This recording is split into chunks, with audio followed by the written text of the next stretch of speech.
കുറ്റ്യാടി മണ്ഡലം LDF സ്ഥാനാർത്ഥി കുഞ്ഞുകുട്ടി മാസ്റ്ററാണ് ഉള്ളത്.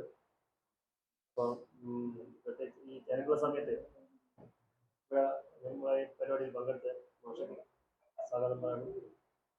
പിന്നെ പങ്കെടുത്ത അധ്യാപകർക്കും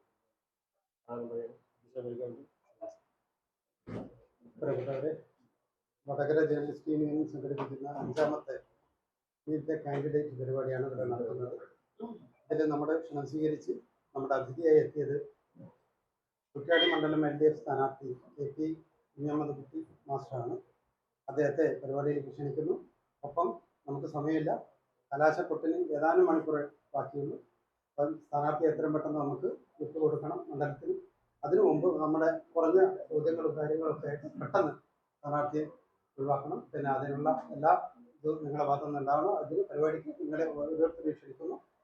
പിന്നെ മറ്റൊന്നുമില്ല, സ്ഥാനാർത്ഥിക്ക് എല്ലാ വിജയാശംസകളും. ഈ സന്ദർഭം ഒരുക്കിയ പ്രസ് ക്ലബ് ഭാരവാഹികളെ പ്രത്യേകമായി അഭിനന്ദിക്കുകയും നന്ദി രേഖപ്പെടുത്തുകയും ആദ്യമേ ചെയ്യുകയാണ്. ഈ തെരഞ്ഞെടുപ്പിൻ്റെ അന്തിമഘട്ടത്തിൽ മണ്ഡലത്തിലെ അനുഭവങ്ങൾ വിശദമാക്കാനുള്ള ഒരു സന്ദർഭമാണ് ഇതുവഴി ലഭ്യമായിട്ടുള്ളത്. തെരഞ്ഞെടുപ്പ് പ്രഖ്യാപിക്കപ്പെട്ട ശേഷം കുറ്റ്യാടി മണ്ഡലത്തിൽ ഈ നിമിഷം വരെയും സജീവമായി പ്രവർത്തന രംഗത്താണ്. അഭൂതപൂർവമായ ബഹുജന മുന്നേറ്റമാണ് നമുക്ക് ഈ പരിപാടികളിൽ മുഴുവനും കാണാൻ കഴിഞ്ഞിട്ടുള്ളത്.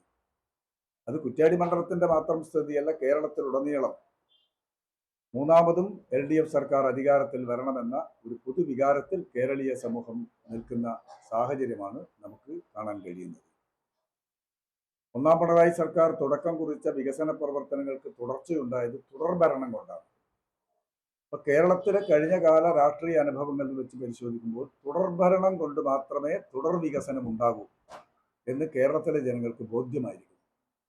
അപ്പോൾ 10 വർഷക്കാലമുള്ള ഈ വികസന തുടർച്ച തുടരണമെങ്കിൽ പിണറായി സർക്കാരിന് തുടർച്ചയുണ്ടാകണം, LDF സർക്കാരിന് തുടർച്ചയുണ്ടാകണമെന്ന പൊതുവികാരത്തിൽ കേരളീയ സമൂഹം എത്തിയിരിക്കുന്നു എന്നതാണ് പൊതു അവസ്ഥ. അതിൻ്റെ പ്രതികരണങ്ങൾ നമ്മൾ കുറ്റ്യാടി മണ്ഡലത്തിലും കാണാൻ കഴിയും. കഴിഞ്ഞ 5 വർഷക്കാലം കുറ്റ്യാടി മണ്ഡലത്തിൽ സമാനതകളില്ലാത്ത വികസന പ്രവർത്തനമാണ് നടന്നിട്ടുള്ളത് എന്നത് അഭിമാനകരമാണ്. 1182-81 കോടി രൂപയുടെ വികസന പ്രവർത്തനങ്ങൾ ഈ രംഗത്ത് നടത്താൻ കഴിഞ്ഞിട്ടുണ്ട്. സംസ്ഥാന സർക്കാർ നടത്തുന്ന എല്ലാ വികസന ക്ഷേമ പരിപാടികളും എൻ്റെ മണ്ഡലത്തിൽ നല്ല നിലയിൽ നടപ്പിലാക്കാൻ കഴിഞ്ഞിട്ടുണ്ട്. മുഖ്യമന്ത്രിയുടെ ദുരിതാശ്വാസ നിധിയിൽ നിന്നും 7.5 കോടി രൂപയാണ് ഈ കാലഘട്ടത്തിൽ സാധാരണക്കാരുടെ കൈകളിൽ എത്തിക്കാൻ കഴിഞ്ഞത് എന്നത് എടുത്തു പറയേണ്ട പ്രധാനപ്പെട്ട ഒരു കാര്യമാണ്. മണ്ഡലത്തിന്റെ ചരിത്രത്തിൽ മുമ്പൊരിക്കലും ഇത്ര വലിയ തുക, ഇത്രയധികം തുക അർഹതപ്പെട്ടവരുടെ കയ്യിൽ എത്തിയിരുന്നില്ല എന്നതാണ് വസ്തുത. ഇപ്പോൾ അതിന് കഴിഞ്ഞു എന്നത് അങ്ങേറ്റം ചാരിതാർത്ഥ്യജനകമാണ്. കുറ്റ്യാടി മണ്ഡലത്തിലെ പൊതുമരാമത്ത് റോഡുകൾ ഇപ്പൊ ഏറ്റവും ഒടുവിലത്തെ ബജറ്റിൽ 18.25 കോടി രൂപയാണ് അനുവദിച്ചത്. അതിൽ 5 റോഡുകളും ഉൾപ്പെടും. റോഡ് മാത്രമല്ല, 5 റോഡുകളും ഉൾപ്പെടും. അതുകൂടി പൂർത്തിയായി കഴിഞ്ഞാൽ 90% റോഡുകളും ഉന്നത നിലവാരമുള്ള റോഡുകളായി മാറുന്നു എന്നതാണ് എടുത്തു പറയേണ്ട ഏറ്റവും പ്രധാനപ്പെട്ട കാര്യം. ഇന്ന് എന്നെ സംബന്ധിച്ചിടത്തോളം വളരെ ആഹ്ലാദകരമായ ഒരു ദിനം കൂടിയാണ്. ഞാനിന്ന് ഈ റോഡ് ഷോ, അവസാന ദിവസത്തെ റോഡ് ഷോവിൻ്റെ തുടക്കം കുറിച്ചത് കുറ്റ്യാടി ബൈപ്പാസിലൂടെയാണ്. പണിയൊന്നും പൂർത്തിയായിട്ടില്ല, പക്ഷേ വാഹന ഗതാഗതത്തിന് അത്യാവശ്യം തുറന്നു കൊടുത്തിട്ടുണ്ട്. അതിലൂടെയാണ് ഞാനിന്ന് എൻ്റെ റോഡ് ഷോ ആരംഭിച്ചത് എന്നത് ഏറെ ആഹ്ലാദകരമാണ്. ഒരു MLA ആയി ഞാൻ തിരഞ്ഞെടുക്കപ്പെട്ട ശേഷം ആദ്യം ചേർന്ന നിയമസഭയിൽ ആദ്യത്തെ എൻ്റെ സബ്മിഷൻ കുറ്റ്യാടി ബൈപ്പാസ് സംബന്ധിച്ച് ഞാൻ ആദ്യമായി സംസാരിക്കുന്ന ബൈപ്പാസ് സംബന്ധിച്ചാണ്. ബഹുമാനപ്പെട്ട പൊതുമരാമത്ത് ടൂറിസം വകുപ്പ് മന്ത്രിയും അദ്ദേഹം എന്നെപ്പോലെ തന്നെ പുതുമുഖമായിരുന്നു. അദ്ദേഹവും നിയമസഭയിൽ ആദ്യമായി സംസാരിക്കുന്നത് കുറ്റ്യാടി ബൈപ്പാസ് സംബന്ധിച്ചായിരുന്നു. അതുകൊണ്ട് തന്നെ ഞങ്ങളെ 2 പേരുടെ ജീവിതത്തിലും ഏറ്റവും പ്രധാനപ്പെട്ട ഒരു പ്രവർത്തനമാണ് കുറ്റ്യാടി ബൈപ്പാസ്. 15 വർഷമായി കാത്തിരിക്കുന്ന ഏറ്റവും പ്രധാനപ്പെട്ട ഒരു പ്രവർത്തനമാണ്. മത്തായി ചാക്കോ MLA ആയിരുന്ന ഘട്ടത്തിലാണ് കുറ്റ്യാടിയിലെ ഈ വാഹന കുരുക്ക് ഒഴിവാക്കുന്നതിന് വേണ്ടി ബൈപ്പാസ് എന്നൊരു ഒരു അഭിപ്രായം ഉയർന്നു വന്നത്, നിർദ്ദേശം ഉയർന്നു വന്നത്. ലതിക MLA ആയിരുന്ന ഘട്ടത്തിലാണ് ഒരു പദ്ധതിയായി സംസ്ഥാന സർക്കാർ അംഗീകരിച്ചത്, ബജറ്റിൽ പണം വകയിരുത്തിയത്. പക്ഷെ ബജറ്റിൽ വകയിരുത്തിയ പണം വളരെ പരിമിതമായിരുന്നു എന്നതുകൊണ്ട് പ്രവൃത്തിയൊന്നും തുടങ്ങാൻ കഴിഞ്ഞിരുന്നില്ല. പിന്നെ ഒന്നാം പിണറായി സർക്കാരിൻ്റെ കാലത്ത് ബജറ്റേതര മാർഗത്തിലൂടെ വരുമാനം കണ്ടെത്താനുള്ള കിഫ്ബി പദ്ധതി വന്നതോടുകൂടിയാണ് അത് സജീവമായി എടുത്ത് മുന്നോട്ട് പോകാൻ കഴിഞ്ഞിരുന്നത്.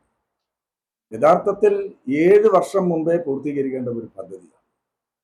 നേരത്തെ സർവകക്ഷികളും പഞ്ചായത്ത് ഭരണസമിതിയും എല്ലാം ഈ RBDCക്ക് ഉണ്ടാക്കിയ അലൈൻമെന്റ് സംബന്ധിച്ച് ചർച്ച നടത്തുകയും ഏകീകരിച്ച് തീരുമാനമെടുക്കുകയും ചെയ്തു.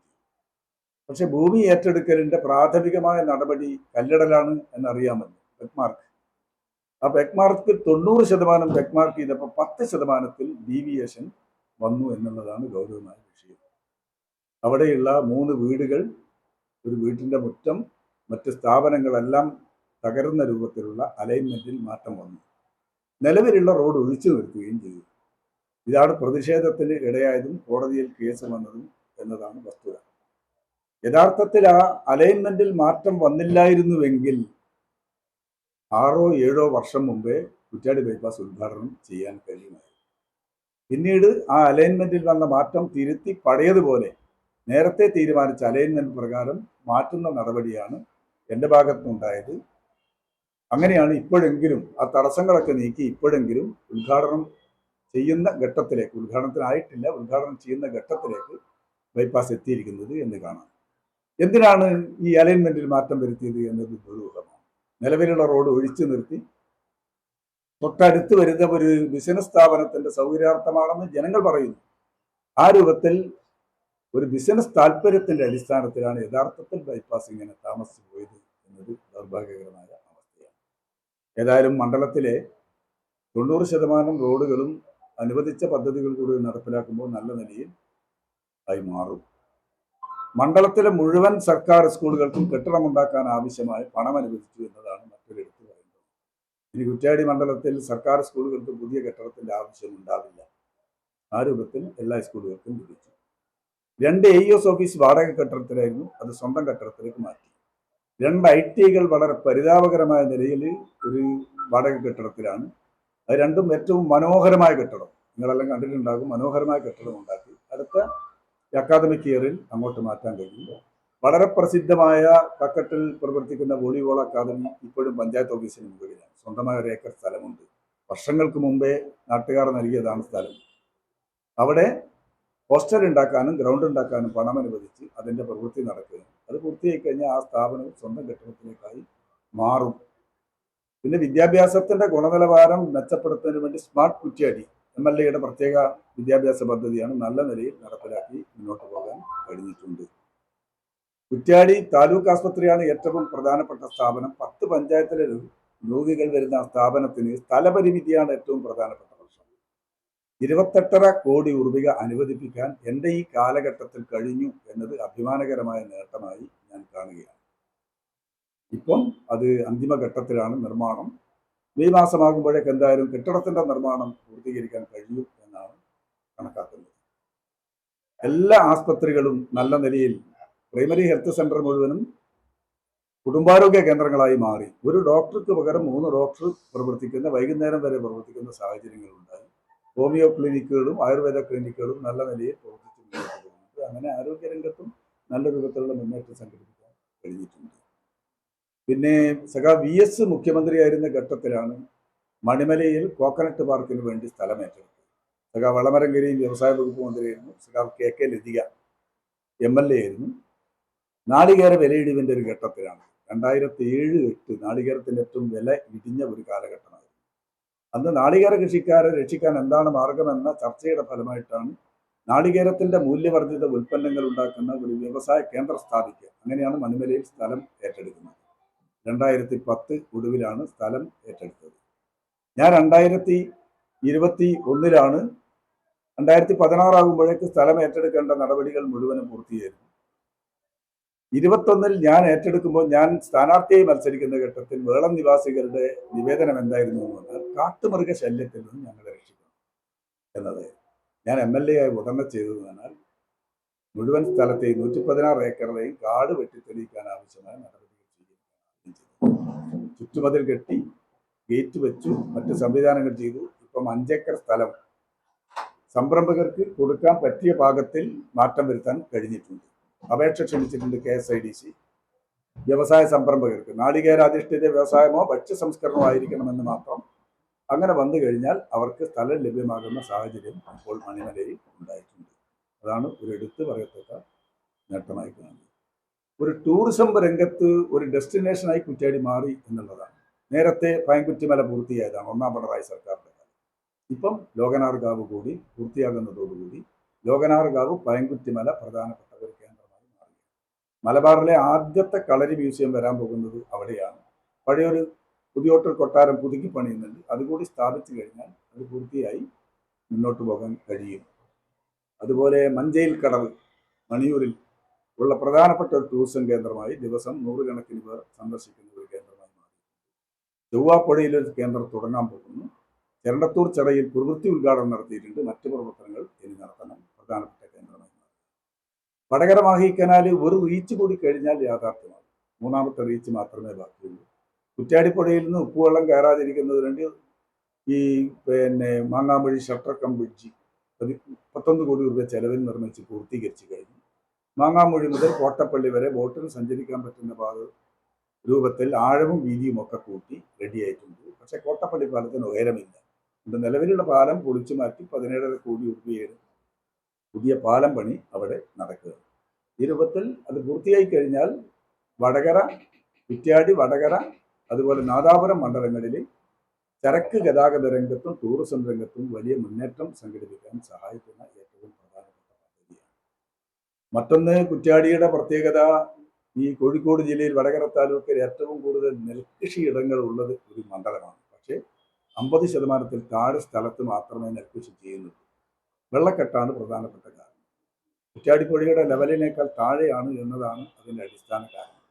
വെള്ളക്കെട്ട് ഒഴിവാക്കുന്നതിന് വേണ്ടി 2 കോടിയുടെ പദ്ധതി ആയഞ്ചേരിയിലും 1 കോടിയുടെ പദ്ധതി കുറ്റ്യാടിയിൽ നടപ്പിലാക്കുന്നുണ്ട്. ഭാവിയിൽ ഒരു തരിശുരഹിത കുറ്റ്യാടി എന്ന മുദ്രാവാക്യം മുഴക്കി നമ്മൾ മുന്നോട്ട് പോകേണ്ടത്.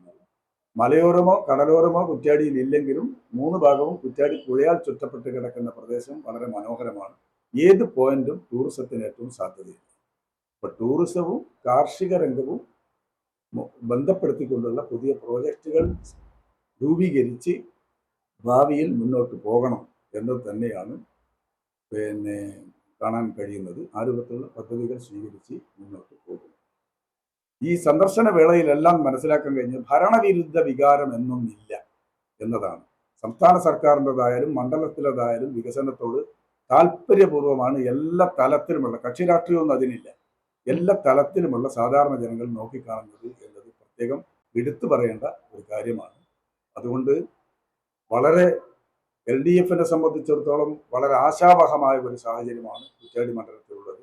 ഒരു വൻ മുന്നേറ്റം തന്നെ ഈ തെരഞ്ഞെടുപ്പിൽ LDFിന് ഉണ്ടാകുമെന്ന കാര്യത്തിൽ ഒരു സംശയവുമില്ല. ആ രൂപത്തിൽ നിങ്ങളെല്ലാം മണ്ഡലത്തിൽ നിരീക്ഷിക്കുന്നവരാണ്. നിങ്ങൾ പരിശോധിച്ചു കഴിഞ്ഞാൽ നിങ്ങൾക്കെല്ലാം അത് ബോധ്യമാകുന്ന കാര്യവുമാണ്. അതുകൊണ്ട് അത്യുജ്വലമായ വിജയം കുറ്റ്യാടി മണ്ഡലത്തിൽ ഇത്തവണ നേടാൻ കഴിയും. യാതൊരു സംശയവും അക്കാര്യത്തിൽ ഇല്ല.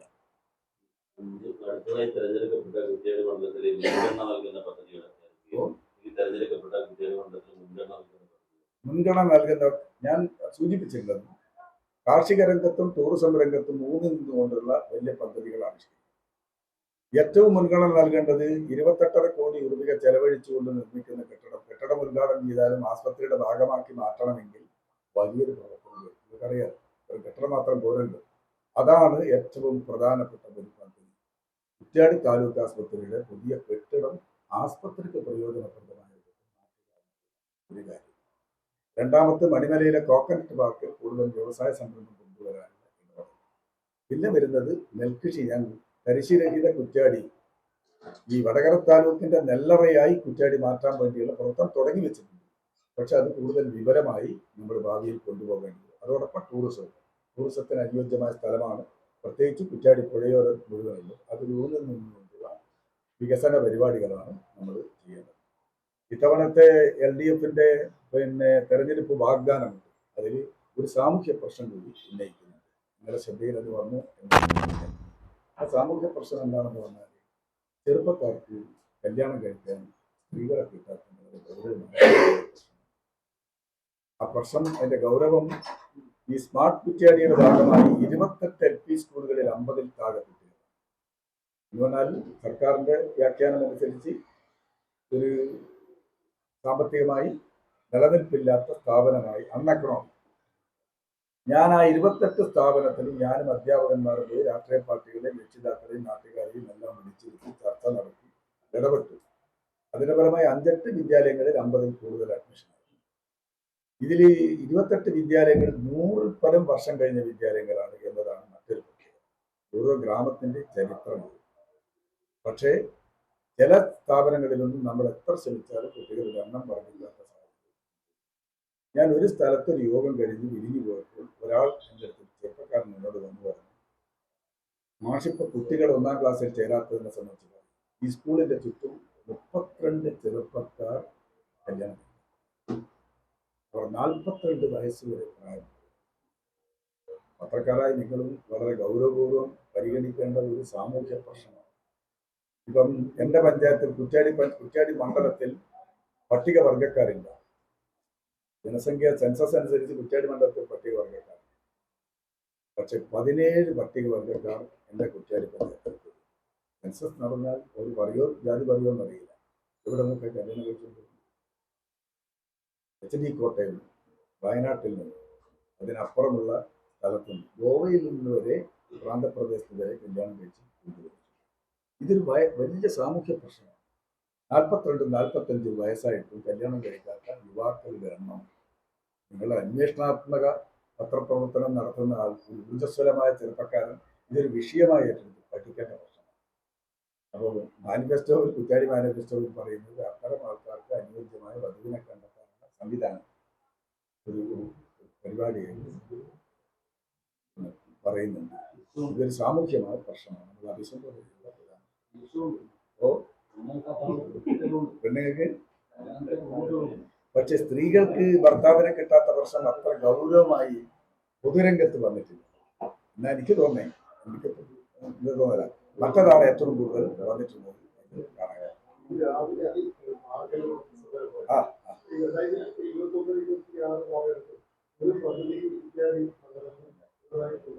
നേരത്തെ അദ്ദേഹം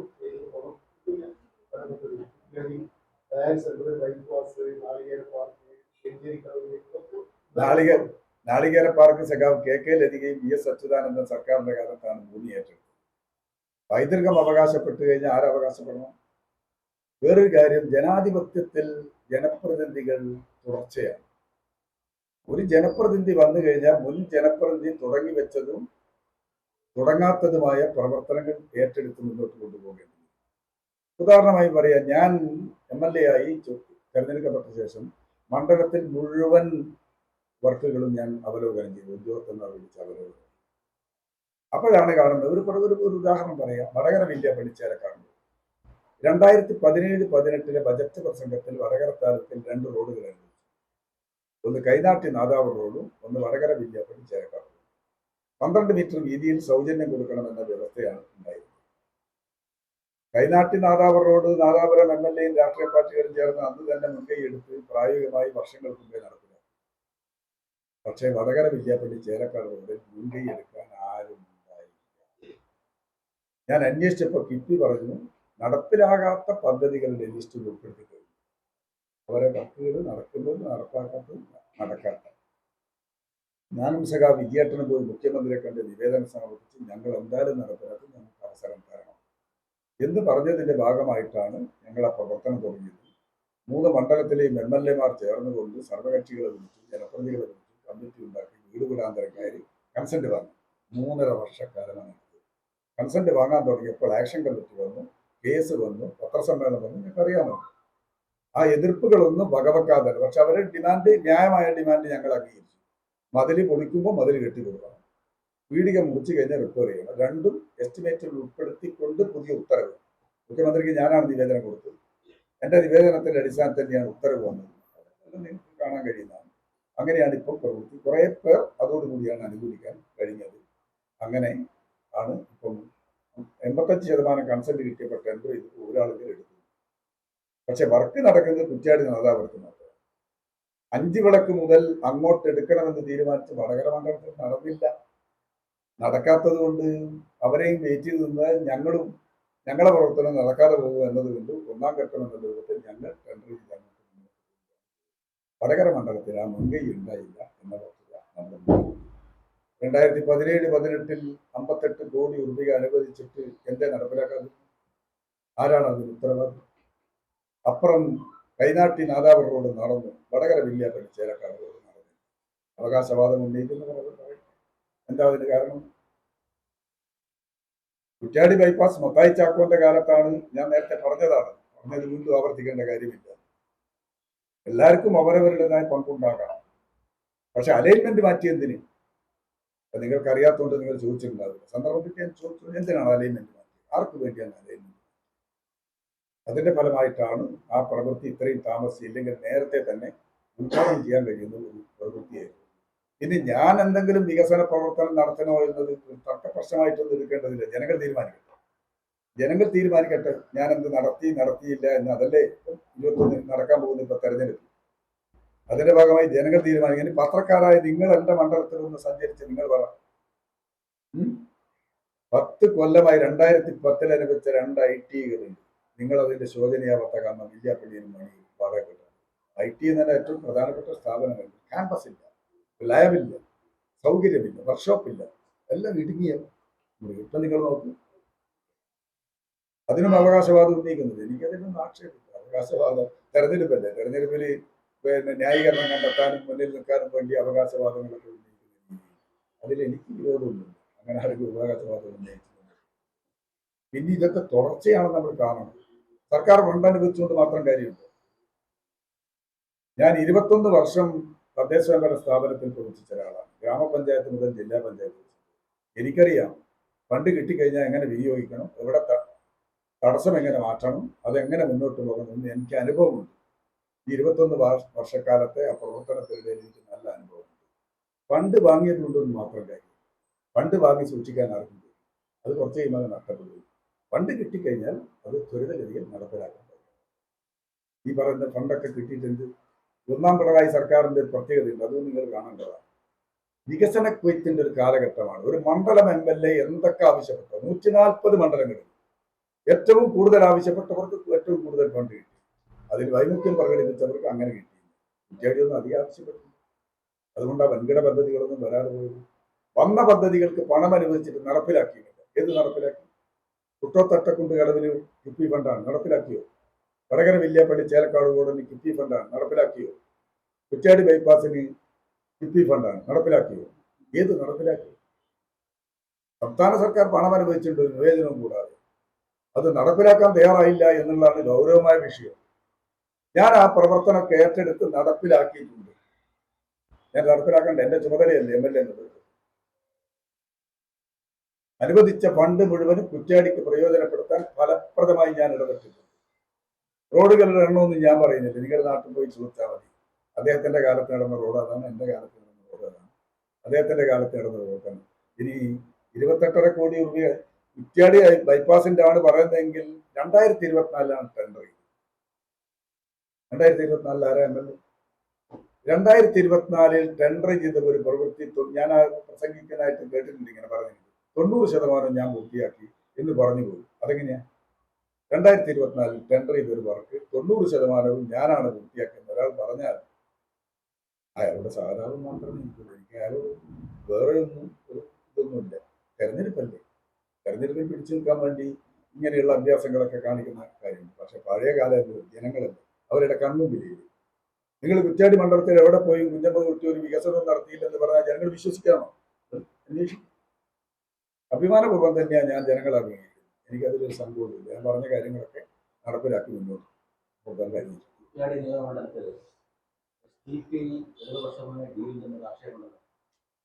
എനിക്കതറിയില്ല. ഇടതുപക്ഷ ജനാധിപത്യ മുന്നണിയും SDPIയും തമ്മിൽ സംസ്ഥാനത്ത് നയം വ്യക്തമാക്കിയിട്ടുണ്ട്. സംസ്ഥാന പാർട്ടി സെക്രട്ടറി നയം വ്യക്തമാക്കി. SDPയുമായോ അല്ലെങ്കിൽ ജമാഅത്തെ ഇസ്ലാമിയുമായോ യാതൊരു ബന്ധവുമില്ലെന്ന് വ്യക്തമാക്കി. പിന്നെ സ്ഥാനാർത്ഥി എന്നുള്ള നിലയ്ക്ക് എല്ലാവരുടെയും വോട്ട് ആവശ്യം.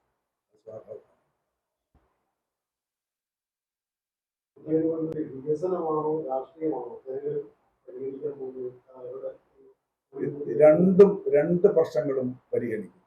വികസന കാര്യം വരുമ്പോൾ എല്ലാ വിഭാഗം ജനങ്ങളും ഒറ്റക്കെട്ടായി നിൽക്കുന്നു, ആഭിമുഖ്യം പ്രകടിപ്പിക്കുന്നു എന്നതാണ്. എന്നാൽ അതുകൊണ്ട് രാഷ്ട്രീയത്തിൽ അപ്രസക്തമാണെന്ന് അർത്ഥമില്ല. രാഷ്ട്രീയ കാര്യത്തിലും, കാരണം ഈ വികസനം വന്നത് തന്നെ വികസന രാഷ്ട്രീയത്തിന്റെ ഭാഗമായിട്ടാണ്. സംസ്ഥാന സർക്കാരിന്റെ വികസന മുന്നേറ്റത്തിന്റെ ഭാഗമായിട്ടാണ് കുറ്റ്യാടിയിലും വന്നിട്ടുള്ളത്. അപ്പൊ സ്വാഭാവികമായിട്ടും രാഷ്ട്രീയം വരുവരും വികസനം നൽകാൻ കഴിയുന്ന, നടപ്പിലാക്കാൻ കഴിയുന്ന ഇച്ഛാശക്തിയുള്ള സർക്കാർ വേണം.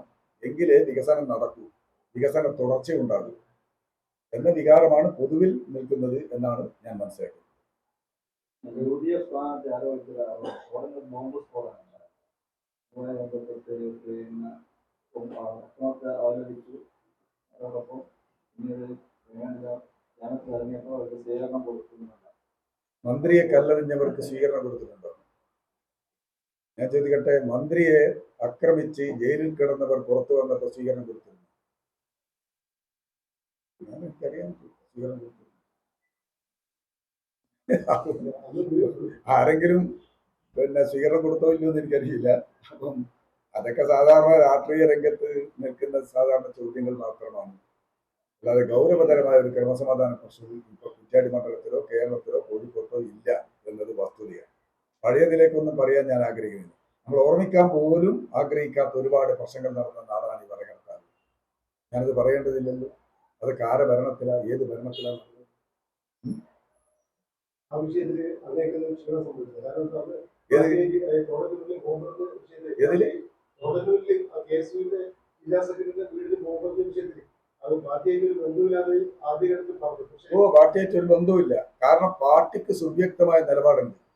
ഒരു വ്യക്തിയുടെ അവസാനത്തെ അഭയകേന്ദ്രമാണ് വീട്. ഒരു കാരണവശാലും വീട്ടിൽ നേരെ ആക്രമിക്കാൻ പാടില്ല. വീട്ടിലുള്ള ഏതെങ്കിലും ഒരു അംഗം കുറ്റം ചെയ്തിട്ടുണ്ടെങ്കിൽ അവിടെയുള്ള ബാപ്പയോ ഉമ്മയോ വൃദ്ധരോ കുട്ടികളോ ഉത്തരവാദികളല്ല. അതുകൊണ്ട് ഒരു കാരണവശാലും, നേരത്തെ തന്നെ ഒരു സംഭവമായിട്ട് ബന്ധപ്പെട്ട് പാർട്ടി വ്യക്തമാക്കിയാണ്, വീടുകളുടെ അക്രമത്തെ ഒരു കാരണവശാലും പാർട്ടി അത് ആര് ചെയ്താലും അംഗീകരിക്കില്ല എന്നുള്ള പൊതു നിലപാടാണ്. അത് ഇപ്പോഴും അതേ നിലപാട് തന്നെയാണ്. വീട് ആക്രമിക്കുന്ന നിലപാടുകളോട് യോജിക്കാൻ. പ്രതികളെ അറസ്റ്റ് ചെയ്തപ്പോൾ അവർ സിപിഎംകാരാണെന്ന് പറഞ്ഞപ്പോൾ എംഎൽഎ പിന്നീട് ഒന്നും മിണ്ടിയില്ല എന്നാണ് പറയുന്നത്. ഞാൻ എന്തിനാ മിണ്ടുന്നത്? ശക്തമായി പോലീസിനോട് നമ്മൾ ആവശ്യപ്പെട്ടു, അന്ന് തന്നെ ആവശ്യപ്പെട്ടു, അന്വേഷണം നടത്തി യഥാർത്ഥ കുറ്റവാളികളെ പിടികൂടണം. യഥാർത്ഥ കുറ്റവാളികളെ പിടികൂടണമെന്നാണ് സാധാരണ പറയുക. കുറ്റവാളികളാണോ ഇല്ലയോ എന്ന് കോടതിയാണ് തീരുമാനിക്കുന്നത്. അപ്പം അന്വേഷിച്ച് കുറ്റവാളികളെ പിടികൂടണം എന്ന് പറയുക. പോലീസ് മാതൃകാപരമായ രൂപത്തിലുള്ള പ്രവർത്തനം അക്കാര്യത്തിൽ നടത്തിയിട്ടുണ്ടെന്നാണ്. ഇത് മാത്രമല്ല, കേരളത്തിൽ കുറ്റം ചെയ്ത ആർക്കെങ്കിലും രക്ഷപ്പെടാൻ കഴിയും?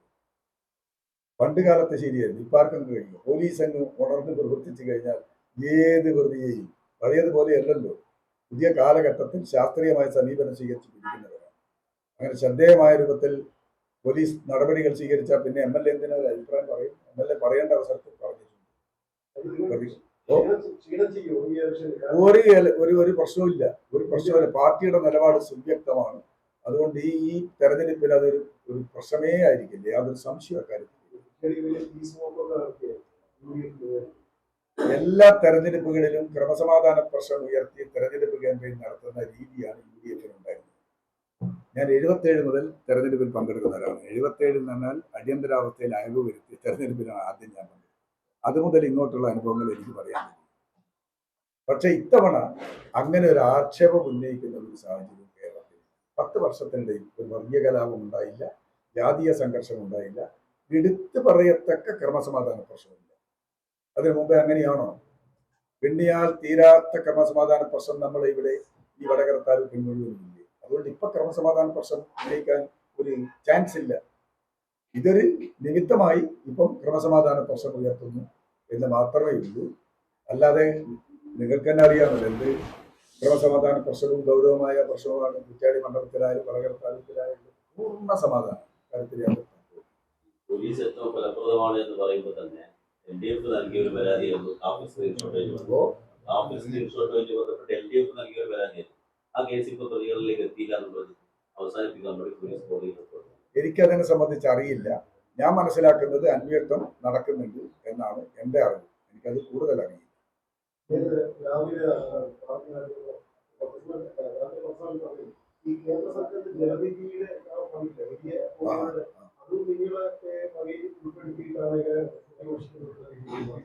ജലനിധി പദ്ധതി കേന്ദ്ര ഗവൺമെന്റ് മാത്രം പദ്ധതിയാണോ?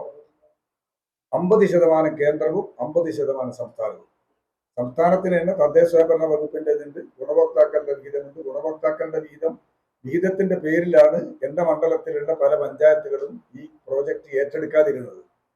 കാരണം 10% വഹിക്കാൻ കഴിയില്ല വരുമാനം കൊണ്ട്. അവസാനം സംസ്ഥാന സർക്കാർ എന്ത് തീരുമാനിച്ചു? അവർ വഹിക്കണോ വഹിക്കണ്ടോ എന്ന് നോക്കണ്ട, അത് സംസ്ഥാന സർക്കാർ വഹിച്ചു കൊള്ളുമെന്ന ധാരണയുടെ അടിസ്ഥാനത്തിലാണ് ഞാൻ എൻ്റെ ഇടപെടലിന്റെ ഫലമായിട്ടാണ് 8 പഞ്ചായത്തിലും പ്രോജക്റ്റ് ഏറ്റെടുപ്പിക്കാൻ കഴിഞ്ഞത്. ഏത് കേന്ദ്രാവിഷ്കൃത പദ്ധതി എന്ന് പറയുന്നത് അതല്ലേ? എവിടെ ജലനിധി നടപ്പിലാക്കണം, എവിടെ നടപ്പിലാക്കണ്ട, അത് ഇംപ്ലിമെന്റേഷൻ സംസ്ഥാന സർക്കാരാണ്. നിങ്ങൾ നടപ്പിലാക്കി കഴിഞ്ഞാൽ 50% ഫണ്ട് തരുന്നതുണ്ട്. എല്ലാ പദ്ധതി അങ്ങനെയല്ലേ? PMGSY പദ്ധതി എന്ന് പറഞ്ഞാൽ അതല്ലേ?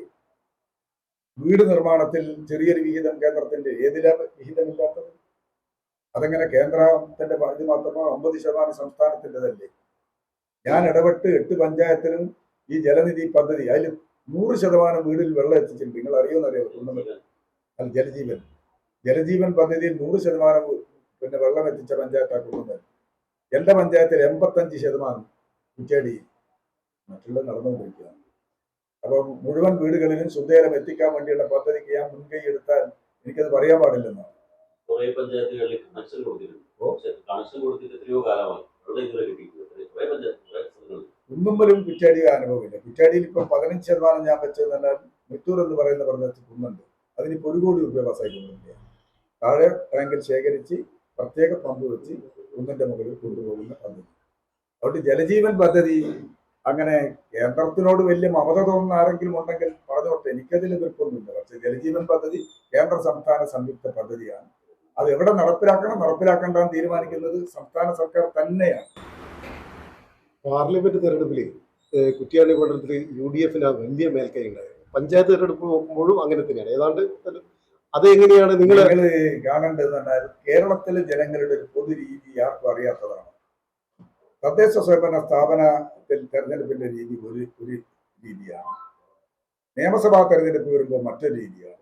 പാർലമെന്റ് തെരഞ്ഞെടുപ്പ് വരുമ്പോൾ മറ്റൊരു രീതിയാണ്. നിങ്ങൾ 10-25 വർഷക്കാലം നടന്ന തെരഞ്ഞെടുപ്പ് നിങ്ങളുടെ വിശകലനത്തിന്, പഠനത്തിന് നിങ്ങൾ വിധേയമാക്കിയാൽ നിങ്ങൾക്ക് കാണാൻ കഴിയും. തദ്ദേശ സ്വയംഭരണ സ്ഥാപനത്തിൽ ഉജ്ജ്വലമായ വിജയം കരസ്ഥമാക്കി തുടർന്ന് നിയമസഭാ തെരഞ്ഞെടുപ്പിൽ വിജയിച്ച ചരിത്രമുണ്ട്.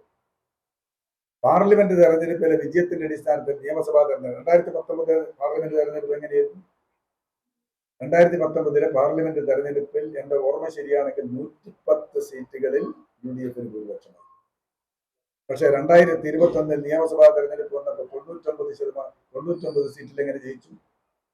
അതൊക്കെ അടിസ്ഥാനരഹിതമായ ഒരു വിഭാഗം വോട്ടർമാർ അങ്ങനെയാണ് കേരളത്തിൽ. ആർക്കറിയാത്തത്? സ്ഥിരമായി വോട്ട് ചെയ്യുന്നവരുണ്ട്, ചാഞ്ചാട്ടമുള്ള വോട്ടർമാരും 1% തദ്ദേശ സ്വയംഭരണ സ്ഥാപന തെരഞ്ഞെടുപ്പിലെ നിർണ്ണയിക്കുന്ന ഘടകം എന്താണെന്ന് പറഞ്ഞാൽ സ്ഥാനാർത്ഥിയുടെ വ്യക്തിത്വമാണ്. വാർഡിന്റെ ഞാൻ പറയുന്നത്, വാർഡ് അടിസ്ഥാനത്തിൽ രാഷ്ട്രീയ പ്രശ്നങ്ങൾ, പ്രാദേശിക പ്രശ്നങ്ങൾ, സ്ഥാനാർത്ഥിയുടെ വ്യക്തിത്വം, ഇതെല്ലാം അളവുകോല്. അതിൽ നിങ്ങൾ രാഷ്ട്രീയത്തെക്കാൾ ഉപരിയായിട്ടുള്ള ഒരു സമീപനമാണ് സ്വീകരിക്കാറെന്ന് ആർക്കറിയാത്തത്? അതിന്റെ ഫലമായി ചില പഞ്ചായത്തുകൾ കിട്ടിയെന്ന് വരും, ചില പഞ്ചായത്ത് പോയെന്ന് വരും. അതൊന്നും മറ്റൊരു തെരഞ്ഞെടുപ്പിന്റെ അടിസ്ഥാനമായിട്ടൊന്നും സ്ഥാപിക്കാൻ കഴിയില്ല. മണിമല നാഗേന്ദ്ര പാർക്കിലേക്ക് ഒരു റോഡ് മാത്രം നിർമ്മിച്ചു ഉദ്ഘാടനം നടത്തി. അത് വലിയ തെരഞ്ഞെടുപ്പ് ഫലമായി നോക്കുകയാണെന്ന് സാധാരണ ഈ ഇൻഡസ്ട്രിയൽ എസ്റ്റേറ്റുകൾ കൊടുക്കുമ്പോൾ ചെയ്യേണ്ട കാര്യം, ഒന്ന് റോഡ്, മറ്റൊന്ന് വൈദ്യുതി, വേറെ ഒന്ന് വെള്ളം, സ്ഥലം നിരപ്പാക്കിയിടുക. ഇതെല്ലാം ചെയ്തിട്ടില്ല. അവിടെ ട്രാൻസ്ഫോമർ സ്ഥാപിച്ച് വൈദ്യുതി എവിടെയില്ല. പഴയ കിണറ്റിൽ നിന്ന് വെള്ളം എടുക്കാനുള്ള സൗകര്യമില്ല. സ്ഥലം മരം മുഴുവൻ മുറിച്ച് സ്ഥലം ലെവലാക്കിയിട്ടില്ല. റോഡ് നിർമ്മിച്ചിട്ടില്ല. നിങ്ങൾ അപേക്ഷ കൊടുത്താൽ സംരംഭം തുടങ്ങാൻ ആർക്ക് വേണമെങ്കിൽ സ്ഥലം കിട്ടും. അവർ അപേക്ഷ ക്ഷണിച്ചിട്ടുണ്ടല്ലോ, കേസായി 8 അപേക്ഷ കിട്ടിയിട്ടുണ്ടെന്നാണ് എൻ്റെ അറിവ്. അങ്ങനെ പറയാൻ കഴിയും. 8 അപേക്ഷ അവർക്ക് കിട്ടിയിട്ടുണ്ട്. അവർ സ്കൂട്ടിൽ നടത്തിയില്ലോ എന്നും പറയാം. അങ്ങനെ ഒരു സ്ഥാനാർത്ഥിയോട് ചോദിച്ചാൽ മറുപടി കഴിയുമോ? നല്ല ഭൂരിപക്ഷത്തിൽ ഒരു സംശയവും. നിങ്ങൾ കഴിഞ്ഞ തവണത്തെ 333 നിങ്ങൾ നിൽക്കണ്ട. നല്ല ഭൂരിപക്ഷത്തിന് കുറ്റ്യാടിയിൽ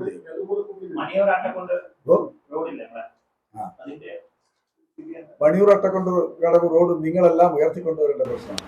ഈ കേരള ചരിത്രത്തിൽ എവിടെയെങ്കിലും ഉണ്ടോ 7 റിട്ട് ഹർജികൾ ഒരു റോഡ് അക്വിസിഷനെതിരായിട്ട് ഹൈക്കോടതിയിൽ വന്നത്? ഇനി ഏത് നിമിഷം സർക്കാർ റദ്ദാക്കുന്നുള്ള പേടിയിലാണ് ഞാൻ.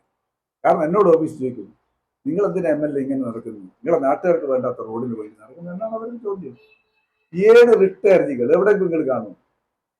12 മീറ്റർ വേണമെന്നാണല്ലോ വാദഗതി.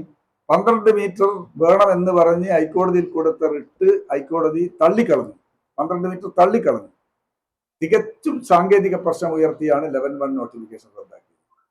ഒരു കോടതി പറഞ്ഞു നിങ്ങൾ പുതുതായി തുടങ്ങി 4-1 നോട്ടിഫിക്കേഷൻ പുറപ്പെടുവിച്ചു, സാമൂഹ്യാഘാത പഠനം നടത്തി, വിദഗ്ധ സമിതി റിപ്പോർട്ട് വന്നു, സർക്കാർ അംഗീകരിച്ചു. 11-1 നോട്ടിഫിക്കേഷൻ പുറപ്പെടുവിക്കാൻ നോക്കുമ്പോൾ വീണ്ടും 7ാമത്തെ റിട്ടായിരുന്നു. എന്താണ് അതിനർത്ഥം? മാത്രമല്ല 2020 ഞാൻ പറയുന്ന ഡേറ്റ് നിങ്ങൾ ശ്രദ്ധിച്ചോ, 2020 ഡിസംബർ 1 കിഫ്ബിയിൽ നിന്നും 10 കോടി രൂപ 10 മീറ്റർ വീതിയിൽ റോഡ് അക്വയർ ചെയ്യുന്നതിന് വേണ്ടി അനുവദിച്ച ഉത്തരവായി. ആ ഉത്തരവിൽ പറയുന്ന വാചകം തന്നെ 10 മീറ്റർ വീതിയിൽ റോഡ് സ്ഥലമേറ്റെടുക്കുന്നതിന് വേണ്ടി 10 കോടി അനുവദിക്കുന്നു. 2020 ഡിസംബർ 1. അന്ന് ഞാനാണോ MLA? 2020 ഡിസംബറിന് ഞാനാണോ MLA? എന്തേ ഇന്ന് ഈ ആക്ഷൻ കമ്മിറ്റി 12 മീറ്റർ എന്ന് പറയുന്ന പോലെ അന്ന് ഉണ്ടാതിരുന്നു? എന്തേ അവർ കോടതിയിൽ പോകാതിരുന്നു? അപ്പൊ വ്യക്തമാണ്, പൊളിറ്റിക്സ് ആണ്. ഇല്ലെങ്കിൽ അന്നേ പറയണ്ടേ? 10 മീറ്ററിന്റെ ഉത്തരവ് അന്നേ വന്നിട്ടുണ്ട്. അന്നേ വന്നിട്ട് ഒന്നും ചെയ്തില്ലല്ലോ. 7 റിട്ട് ഹർജികൾ കൊടുക്കുന്നതിന് വേണ്ടി എത്ര കാശ് ചെലവുണ്ടാവും? എവിടെ നിന്നാണ് ഈ കാശ്? നാട്ടുകാരിൽ നിന്ന് പിരിച്ചിട്ടില്ലെന്നാണ് എൻ്റെ അന്വേഷണത്തിൽ മനസ്സിലായത്. എവിടെ നിന്നാണ് ഈ കാശ്?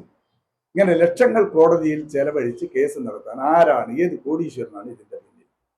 നാട്ടുകാർക്ക് അറിയേണ്ട. ഒരു പ്രദേശത്തിന്റെ വികസനം തരാൻ വേണ്ടി നിരന്തരമായി 7 നിങ്ങൾ വടകര ചാനിയങ്കടവ് റോഡ് 10 മീറ്റർ അല്ലേ? പയ്യോളി പേരാമ്പ്ര റോഡ് 10 മീറ്റർ അല്ലേ? അതിന്റെ രണ്ടിനെയും ബന്ധിപ്പിക്കുന്ന റോഡല്ലേ കുട്ടോ തട്ടക്കൊണ്ട് കടവ് റോഡ്? എന്നോട് കെപ്പിക്കാർ ചോദിച്ചത് നിങ്ങൾ പറയുന്നതിന്റെ യുക്തി എന്താണ്? അതിനിടയിലുള്ള കണക്ഷൻ റോഡിൽ 12 മീറ്റർ വേണം. ഞങ്ങളെ പഠനപ്രകാരം അത്രയേ വേണ്ടിയുള്ളൂ. ഒരു MLA എന്നുള്ള രൂപത്തിൽ എന്ത് ചെയ്യാൻ കഴിയും? ശാസ്ത്രീയമായ മാനദണ്ഡത്തിന്റെ അടിസ്ഥാനത്തിൽ മാത്രമേ ഞങ്ങളുടെ ഫണ്ട് അനുവദിക്കൂ, ഞങ്ങൾ പ്രവർത്തനം നടത്തൂ എന്നാണ് കിഫ്ബിയുടെ നിലപാട്. എനിക്ക് 12 മീറ്റർ അതിന് സന്തോഷമില്ല. എനിക്കെന്താ, ഒരു രാഷ്ട്രീയ പാർട്ടി എതിരല്ല 12 മീറ്റർ. അത് നിങ്ങൾ മനസ്സിലാക്കി. സർവകക്ഷികളുടെ അഭിപ്രായം 12. പക്ഷേ കിഫ്ബിക്കാർ ചോദിച്ചൊരു ചോദ്യമുണ്ട്. റോഡിന്റെ വീതി തീരുമാനിക്കുന്നത് നാട്ടുകാരാണ് തീരുമാനിക്കുന്നത്. 45 മീറ്ററിൽ നാഷണൽ ഹൈവേക്ക് വീതി വേണമെന്ന് പറഞ്ഞ് വടകരക്കാരാണോ തീരുമാനിച്ചത്? പുതിയ വാദഗതികൾ ഉന്നയിക്കാൻ അടിസ്ഥാനം എന്താണ്? ഈ സർക്കാരിന്റെ കാലത്ത് അക്വിസിഷൻ നടപടിയും നിർമ്മാണവും നടക്കരുത്, പണം ഞങ്ങളുടെ കയ്യിലുണ്ട്, പണം ഉപയോഗിച്ച് ഞങ്ങൾ കേസ് നടത്തി മുന്നോട്ട്. ഇതല്ലേ അവസ്ഥ? പക്ഷെ ഒരു കാര്യം തീരുമാനിച്ചു, ഇന്ന് ഈ ഭൂമി ഏറ്റെടുക്കൽ നടപടി എത്ര താമസിച്ചു പോയാലും റോഡ് തകരാറിലായി മണിയൂർക്കാരുടെ യാത്ര തടസ്സമാകും. അതുകൊണ്ട് 4,16,00,000 രൂപ അനുവദിച്ചു. അതിപ്പോൾ ടെൻഡർ ചെയ്തു.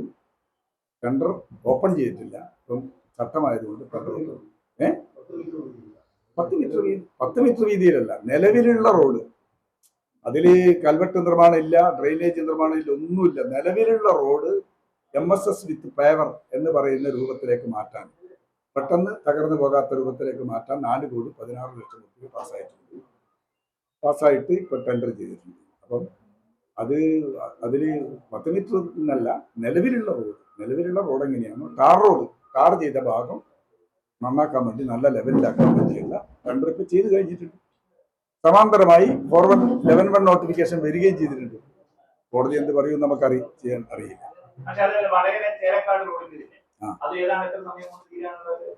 അത് 1.5 വർഷക്കാലമാണ്. എഗ്രിമെന്റ് വെച്ചത് മുതൽ 1.5 വർഷക്കാലം പോലെ സാവകാശം. അതിൽ ഡ്രെയിനേജ് നിർമ്മാണവും കൽവെട്ട് നിർമ്മാണവും അതാണല്ലോ ഏറ്റവും പ്രധാനപ്പെട്ടത്. അത് വളരെ വേഗതയിൽ നടക്കുന്നത്. പൊളിച്ച മതിലുകളൊക്കെ നന്നായിട്ട് കെട്ടിക്കൊടുക്കുന്നുണ്ട്. നിങ്ങൾ കണ്ടിട്ടുണ്ടാവും. നല്ല മനോഹരമായിട്ട്, ആർക്കും ആക്ഷേപമില്ലാത്ത രൂപത്തിൽ കെട്ടിക്കൊടുക്കുന്നു. വേഗം പൂർത്തിയാകുന്നുണ്ട്. കൃഷി ഇറക്കിയ സമയത്ത് അതിന് ആവശ്യമായിട്ട് വെള്ളം കിട്ടുന്ന ഈ വർഷം നെല്ല് ഇറക്കിയ സമയത്ത് ഭൂമി വരണ്ടു കിടക്കുക. അപ്പൊ ആവശ്യ സമയത്ത് വെള്ളം കിട്ടാത്ത വലിയ പ്രതിസന്ധി. ഇത് ഒരു ആർക്കും സ്ഥിരമായി നിർണയിച്ച് മുന്നോട്ട് പോകാൻ കഴിയാത്ത ഗൗരവമായ വിഷയം.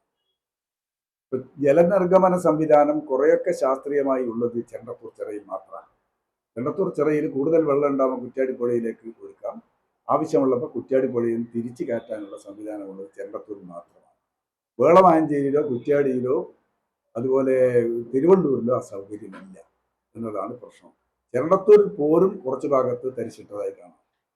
പിന്നെ കുറ്റ്യാടി ഇറിഗേഷൻ കൃഷിക്ക് വേണ്ടിയാണ് എന്നാണ് അടിസ്ഥാന ധാരണയെങ്കിലും യഥാർത്ഥത്തിൽ ഇപ്പോൾ കുടിവെള്ളത്തിന് വേണ്ടിയാണ് ഏറ്റവും കൂടുതൽ ഉപയോഗിക്കുന്നത്.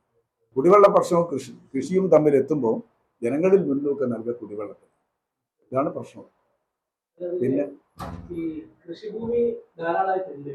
പക്ഷെ പുതുതായിട്ട് കൃഷി ചെയ്യാൻ ആൾക്കാർ വരാത്തതും ഇതുപോലെ പ്രതിസന്ധി ഉണ്ടായിരിക്കും. പക്ഷെ നഷ്ടത്തിലായിരിക്കുന്നത് ഏതാ കൃഷി ഒരിക്കലും നഷ്ടമല്ല. നെൽകൃഷി ഞാൻ എന്താ പറയുന്നത് പറഞ്ഞാൽ ഞാൻ എൻ്റെ മനസ്സിലാക്കിയിട്ടാണ് പറയുന്നത്.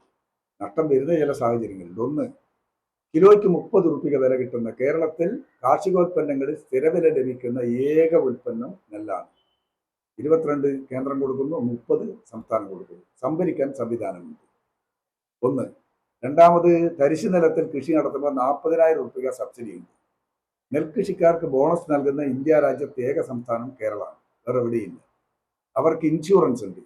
വിത്തുകൾ തദ്ദേശ സ്വയംഭരണ സ്ഥാപനം ഉദാരമായ വിലക്ക് വിത്തുകൾ കൊടുക്കുന്നുണ്ട്. ഇത്രയധികം ആനുകൂല്യങ്ങൾ കിട്ടുന്ന വേറെ ഏത് കൃഷിയാണുള്ളത്? ശ്രദ്ധാപൂർവം നടത്തുന്ന കൃഷിക്ക്. പിന്നെ എങ്ങനെയാണ് അപകടം പറ്റുന്നതെന്ന് പറഞ്ഞാൽ വേനൽ മഴയാണ്. വേനൽ മഴ ഈ ഫെബ്രുവരി ഏപ്രിൽ മാസത്തിൽ വിളഞ്ഞു നിൽക്കുമ്പോൾ മഴ പെയ്ത് കഴിഞ്ഞാൽ അപ്പം വെള്ളക്കെട്ടായി. ഇത്തവണ നെൽകൃഷിക്കാർ വളരെ സംതൃപ്തരാണെന്നാണ് ഞാൻ മനസ്സിലാക്കുന്നത്. ഇപ്പൊ കൊയ്ത്ത് നടക്കുന്നുണ്ട്. ഇങ്ങനെ വേനൽ മഴ വരാത്തോണ്ടുള്ള പ്രയാസം നമുക്കുണ്ടെന്നില്ല, ശരിയാണ്. അപ്പൊ കൃഷിക്കാർക്ക് അവരുടെ നെല്ല് വെള്ളത്തിലായി പോയിട്ടില്ല. എല്ലപ്പോഴും അങ്ങനെയല്ല. അതാണ് കൃഷിക്കാർക്ക് ഉണ്ടാകുന്ന പ്രധാനപ്പെട്ട നഷ്ടം. അപ്രതീക്ഷിതമായി ഉണ്ടാകുന്ന വേനൽ മഴ കാലവർഷക്കെടുതിയാണ് അവരാരക്കും. എൻ്റെ ചിഹ്നം ചുറ്റിക്കാരുവാൽ നക്ഷത്രമാണ്. ചുറ്റിക്കാരുവാൽ നക്ഷത്രം അടയാളത്തിൽ വോട്ടുകൾ രേഖപ്പെടുത്തി എന്നെ വിജയിപ്പിക്കാൻ നിങ്ങളെല്ലാം സഹായിക്കണം. കുറെ പേരൊക്കെ എൻ്റെ മണ്ഡലത്തിലുള്ളവരാണ്.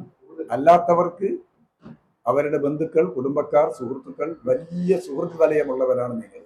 നിങ്ങളൊരു വാക്ക് പറഞ്ഞാൽ എനിക്ക് വലിയ ഗുണം ചെയ്യും. അതുകൊണ്ട് അങ്ങനെ വാക്ക് പറഞ്ഞ് ഒന്ന് എന്നെ സഹായിച്ചു തരണമെന്ന വിനയപൂർവ്വമായ അഭ്യർത്ഥന കൂടി ഉണ്ട്. ഏതായാലും ഈ ഒരു സന്ദർഭം ഒരുക്കിയ നിങ്ങൾക്ക് ഒരിക്കൽ കൂടി നന്ദി രേഖപ്പെടുത്തുന്നു.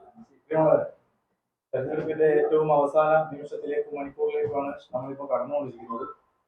ഇപ്പൊ തന്നെ നമ്മളൊക്കെ പിന്നെ ഈ കലാശക്കൊട്ടിന്റെ ഭാഗമായിട്ട് വാർത്തയിൽ റിപ്പോർട്ടൊക്കെ ആയിട്ട് പോകേണ്ടതാണ്. ഈ ഒരു തിരക്കിനിടയിൽ നമ്മളോടൊപ്പം കുറച്ചു സമയം ചെലവഴിക്കാൻ വേണ്ടി ഇന്ന് നമ്മളോടൊപ്പം എത്തിച്ചേർന്ന കുറ്റ്യാടിയുടെ MLA നിലവിൽ LDF സ്ഥാനാർത്ഥിയുമായ KT കുഞ്ഞുമുട്ടി മാഷിക്കും ഈ പരിപാടിയിൽ പങ്കെടുത്ത മുഴുവൻ മാധ്യമപ്രവർത്തകർക്കും പ്രസ് ക്ലബിന്റെ പേരിൽ എന്റെ സ്വന്തം പേരിൽ നന്ദി അറിയിക്കുകയാണ്. കുഞ്ഞുമുട്ടി മാഷിക്ക് എല്ലാവിധ വിജയാശംസകളും നേർന്നുകൊണ്ട് ഒരിക്കൽ കൂടി നന്ദി അറിയിച്ചുകൊണ്ട് ഈ പരിപാടി അധ്യക്ഷന്റെ അനുവാദത്തോടു കൂടി അവസാനിച്ചതായി